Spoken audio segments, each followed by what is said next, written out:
Welcome to the Slop Farm. Enjoy the video. You already have your model open, so begin by bringing up the view orientation with the spacebar. This gives you quick access to standard views.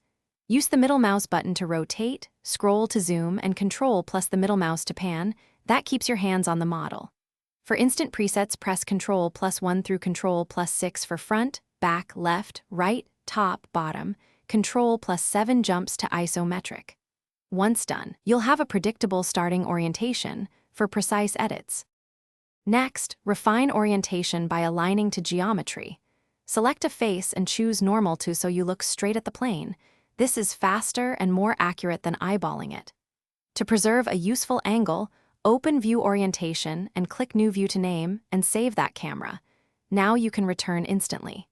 If you need depth cues, toggle perspective versus orthographic in the view or camera settings. Make sure to test saved views from different parts of the model, so they behave as intended. To finish, apply the saved view to your part or assembly, and if required, embed it into a document template so every new file starts with that orientation.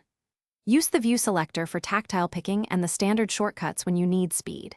If the view behaves oddly, gimbal lock, stuck rotation, or unexpected perspective, press spacebar to reopen view orientation and restore a saved standard view. If that fails, save, close, and restart Solidworks to clear transient display issues. Thanks for watching. Consider subscribing if we helped you today.